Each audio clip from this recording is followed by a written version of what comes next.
Siddipet bar association న్యాయవాదిపై దాడి చేసిన పోలీసులపై చట్టపరమైన చర్యలు తీసుకోవాలని డిమాండ్ చేస్తూ సిద్దిపేట జిల్లా హుస్నాబాద్ కోర్టు ఎదుట న్యాయవాదులు నల్ల బ్యాడ్జీలు ధరించి నిరసన తెలిపారు.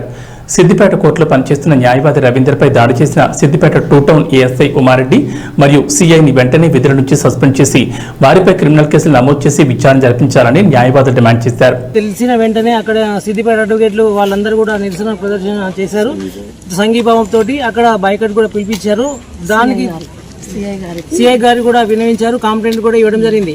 కానీ అదే పోలీసులు ఇచ్చినటువంటి తప్పుడు కంప్లైంట్ బేస్ చేసుకుని అడ్వకేట్ పైన కూడా ఓ తప్పుడు కేసు రిజిస్టర్ చేసినట్టు కూడా తెలిసింది. అడ్వకేట్ల కంట్రోల్కి అసలు రక్షణ లేకుండా పోయింది. వాస్తవానికి మాకు చట్టము, రాజ్యాంగము అవన్నీ కూడా మేము నమ్ముతున్నాం, మేము బిలీవ్ చేస్తున్నాం.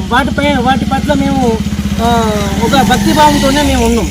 కానీ ఈ రోజు నాడు అంటే చట్టము ఎవరికో చుట్టం కాదని మేము పదే ప్రతి మీటింగ్లో చెప్తున్నాం. కోర్టు తరఫున చట్టాల పట్ల అవగాహన తీసుకురావడానికి ప్రయత్నిస్తున్నటువంటి ఈ సందర్భాల లోపల అడ్వకేట్ల మీదనే దాడి చేస్తున్నారంటే సాధారణ జనాలకి ఎక్కడ రక్షణ ఉంటుంది అనేది కూడా మేము క్వశ్చన్ చేస్తున్నాం.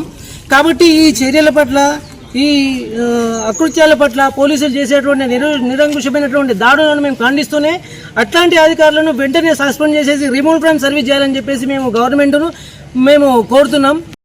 ఏఎస్ఐ గారు అడ్వకేట్ మీద జరిగిన దాడికి మేము కూడా నిరసిస్తూ ఆయనను వెంటనే సస్పెండ్ చేయాలని, విధుల నుండి తొలగించాలని, సిఐ గారిని, ఏఎస్ఐ గారిని త్వరగా రిమూవ్ చేయాలని మేము కూడా అడ్వకేట్లకు మద్దతుగా ఉంటూ మద్దతు తెలుపుతూ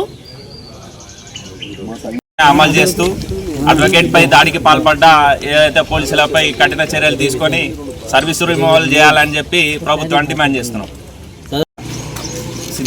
సిద్దిపేటలో న్యాయవాదిపై జరిగినటువంటి పాశవిక దాడిని ఏఎస్ఐ ఉమారెడ్డి గారు చేసినటువంటి పాశవిక దాడిని మేము తీవ్రంగా ఖండిస్తూ హుస్నాబాద్ బార్